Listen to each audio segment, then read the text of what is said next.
The club's been looking forward to this for many years. We've played in this competition now for 5 or 6 years, and as you know, we've reached the quarter-final in the past, and it's a dream come true. I mean, everybody's thoroughly enjoying the day. They got the England dressing room, which picked them up and cheered them up no end, and after that they won the toss, which, having looked at the wicket and being told it was water, got under the covers, they were pleased to do. We took long deliberation on what to do if I won the toss. They were obviously pleased to win the toss and decided they can have a go. And I think it allows us to settle into the game a little bit more rather than have added pressure right at the start with batting. It's a dream to come here once, but to come back a second time just beyond our wildest dreams, really. So, no, it's going to be a great day. Every bit as exciting as I expected it to be, probably more so. It's taken a fair while for it to sink in what we've managed to achieve as a team. And I don't think it's until you actually come out here and you see the place that you realise what you've done. Well, when I arrived at the hotel, I was unaware of the news that Princess Di and Dodi Fayed had been killed in a car crash. And I must admit, we were pretty devastated. And we didn't, at the time, any of us think that it would have any implications on the cricket. But when we arrived at the ground and we had our meeting with Roger Knight, it was a possibility that the game would not have been played. And the decision was the game would go ahead and there would be a 2-minute silence in front of the pavilion before the start of the game.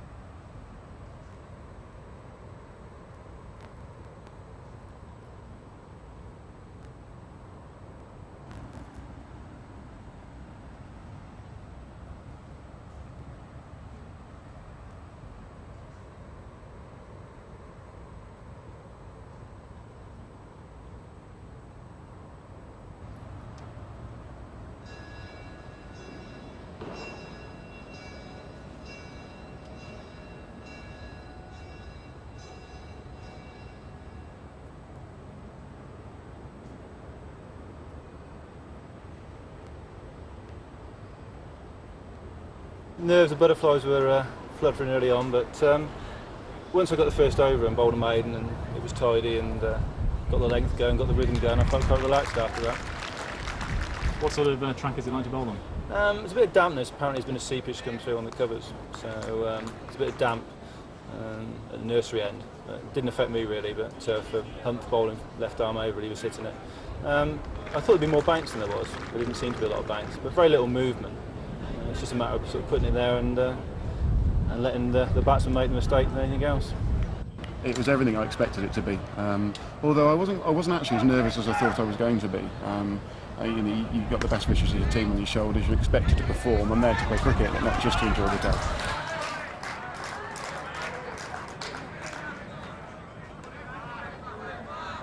Good to take a wicket? Yeah, especially the first wicket. Yeah, it's nice to see the off stump go cartwheeling. Second wicket, a bit fortunate really, just popped. Just sort of seemed to stop on the batsman. I think it came sort of bit off glove, bit off bat, and Felix didn't take that single catch really.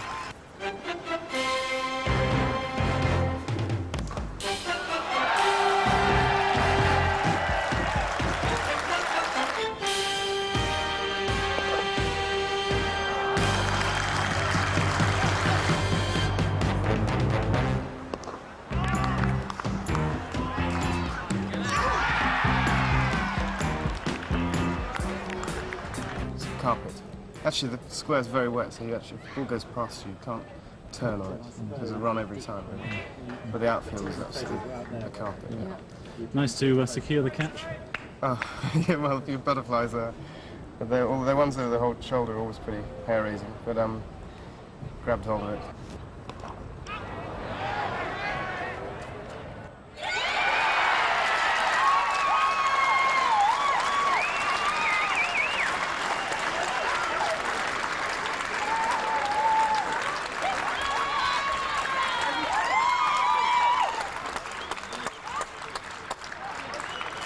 I nearly took a piece home with me actually. Sean came down here to field and took a huge divot out of the ground. He said, put that divot back. So I went over and actually put it in my pocket for a minute, but I thought I'd better put it back down. So I would have had a bit of lawns at home on my mantelpiece in a glass case, which was really rather fun.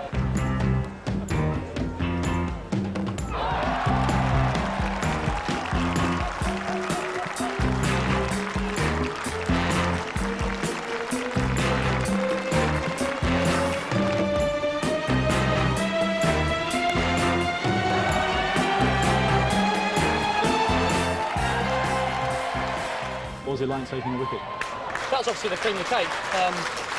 You know, obviously we got top score, so it was actually quite lucky because the ball before should have been a single, but Chris Barris misfielded it, so it went for 4, so he was still on strike. So it was a bit of luck really. Maybe we not got it. So.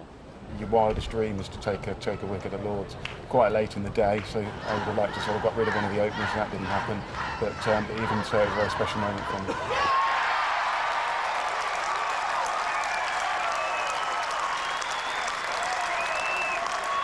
I see you got relieved as 4th man after the half hour. What was going on there?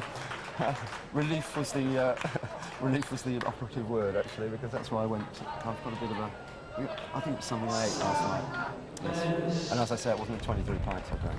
Unbelievable, unbelievable. Yeah, no, I was halfway through the season. I was almost on the verge of giving up cricket because I couldn't fit it in with all my work and so on. I was persuaded by Hunt to keep playing, and here we are at Lords. The dream come true.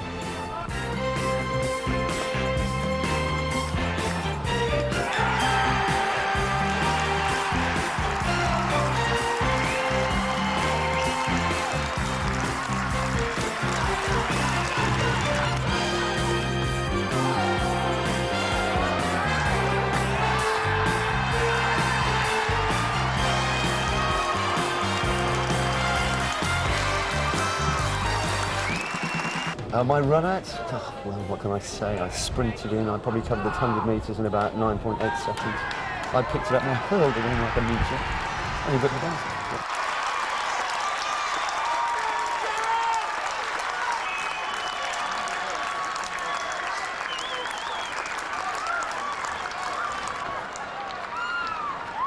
basket. We were probably staring at around about the 200 mark, but we pulled together very well, aided with some fantastic fielding, and the bowlers at the end doing a really good job. John Hartley, 4 overs 15 was superb, and then luckily they struggled to get me away as well.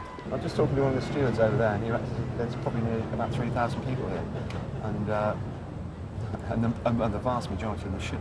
So it's an unforgettable day, and they've been wonderful. They really have.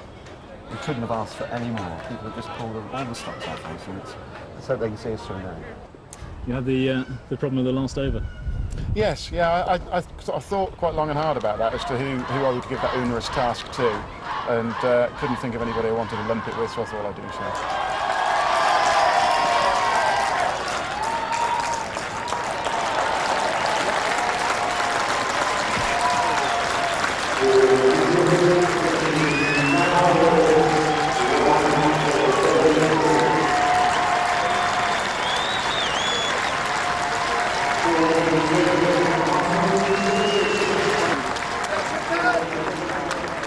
They started off very tightly, bowled very well.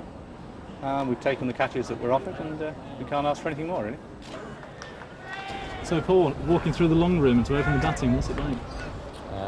I wasn't very nervous at all, actually. I felt okay. Do you feel as though you're in somewhere special when you're here?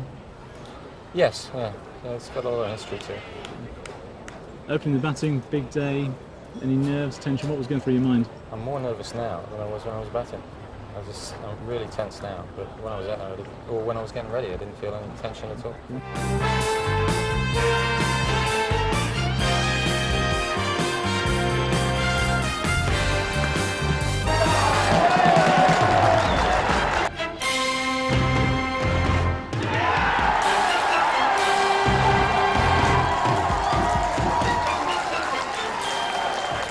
What was going through your mind when Stuart was out? I thought, oh dear, here we go. I just thought, buckle down, see it out, see off the new ball. When I was walking through the long room, I couldn't get the bloody strap on my helmet done up, and that was what I was worried about. It was, I was thinking about everything but going out there. When I got out there and I got it on, it's a surreal thing. That's all that's the only way I can explain it, because it's not conventional nerves. You don't feel nervous in that sense. You go out there and it's almost as though you're existing in another time dimension, because that's what it feels like. And you're not nervous.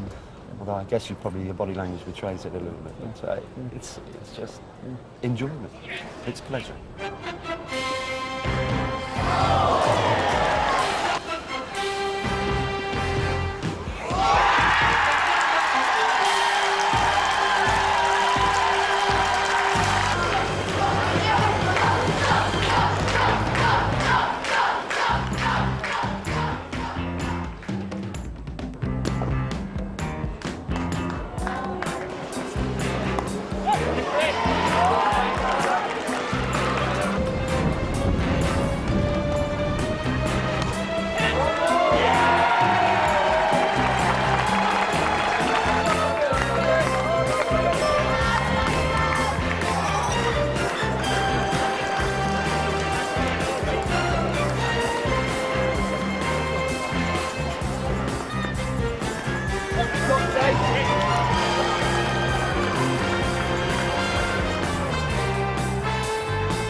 What's it like batting? A bit nerve-wracking, first few overs.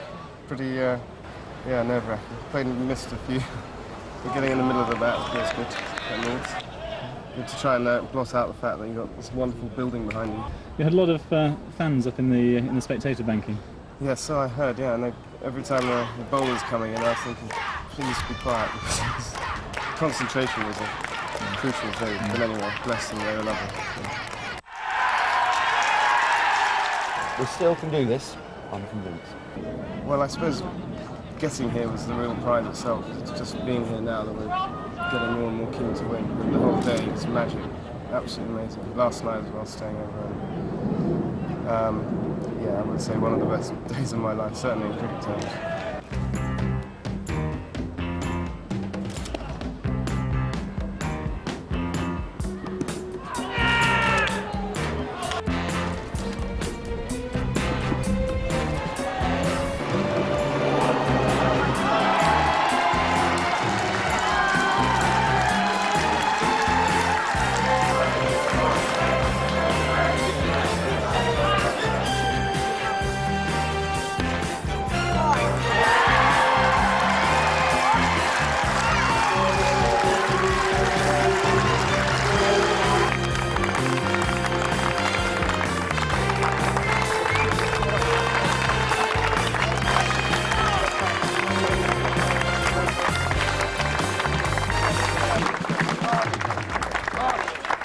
It was a very sad morning because of the news about Dana, and I think it's a good way to cheer everybody up, I suppose, to keep playing. Although it was very odd, I think, the majority of the game, people kept being reminded of it. So it was very sad. But I think being in the England dressing room, looking out from the balcony over the game is a pretty special moment. I should take that with me. Any dressing room anecdotes? No, I'm afraid not. There's nothing funny happened today at all. We were all much too well behaved. It's amazing. It's just not compared to anything I've ever played on before. You see it on telly and you don't believe how good it looks until you actually get out there. It's unbelievable. It's been an excellent day, superb day. It's a shame we didn't bat. That's all. You know, I back and set 170 49 times out of 50 on most tracks. They bowled and fielded excellently. Everywhere you look, there's just been yellow shirts everywhere. So it's excellent. Shame about the result. Well, it's been a tremendous day, and I think it'll only spur them on to looking forward to coming back, to be honest. The guys are going on a diet, strict training regime. Yes, we did notice wide girths as opposed to the Caldy side that were rather slim. So I think diets are in order. The thing is, do the guys know that they're going on diets? No, we will tell them. A great day, yeah. Really very sad. Sad not to have performed as well as we should have done. But a fantastic day and treated, you know, as professional cricketers would be treated. And it was, and the weather was fantastic, so it was great. It was one of the greatest days of my life. You know, I mean, places like this, village cricketers. How many chances did you get to play? A village cricket final at Lord's is to me almost like heaven on earth, and we've had it here today. Men of Shipton-Under-Wychwood, I sympathise with you, but you indeed have allowed, I fear, lightning to strike twice, as you won last year, and now you're winners today. I congratulate you wholeheartedly on what I thought was a magnificent match, played in the true spirit of the game. No sledging, perfect spirit, easy for umpires, wonderful fielding, attacking batting, and excellent and accurate bowling. And I congratulate both sides on a wonderful match, and we as spectators, not only members of MCC, but also supporters of Shipton-Under-Wychwood and also Caldy, for a wonderful day's entertainment.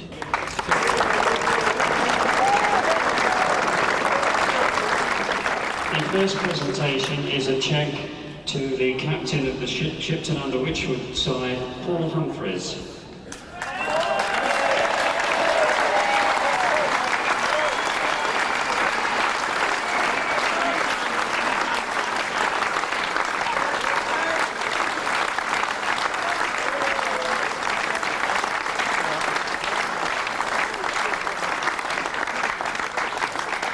And there are now individual mementos to each of the Shipton-Under-Wychwood side, which we will do in scorecard order. Firstly, John Hartley.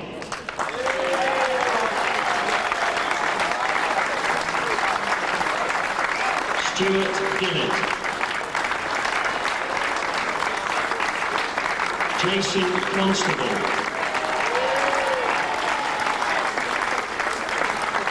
Felix McDonald, Sam Mendes, Paul Jennings, Jerry Senior,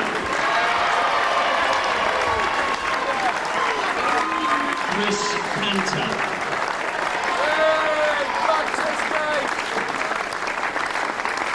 Sean Miller,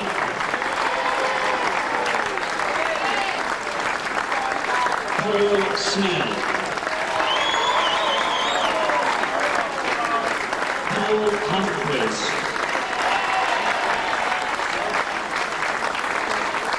and the 12th man, Chris Harris.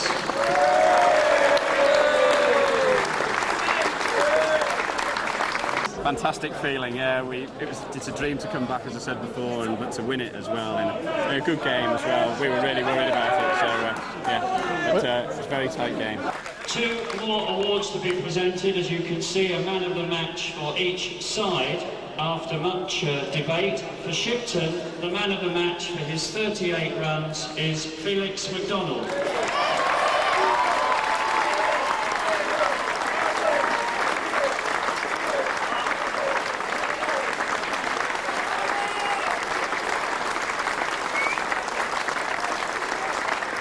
When we spoke to you earlier on, you're going to give her cricket. No, that was halfway through the season. Not now, though. Come back next year and win. Oh, that's amazing. I'm so pleased for him. They all did brilliantly, but especially Felix. Deserves a bottle of champagne. So you're going to help him drink it? Absolutely. Boys have done their best. We've lost to a jolly good side. I keep saying I've played here 46 years now for Shipton, and this is the best day we've ever had, and so we've got to build on that. We're good enough to come again. Everybody's performed as well as they could. We said as long as we played it and the weather was good, we wouldn't go home moaning, and we mustn't go home moaning. We had a brilliant day of cricket.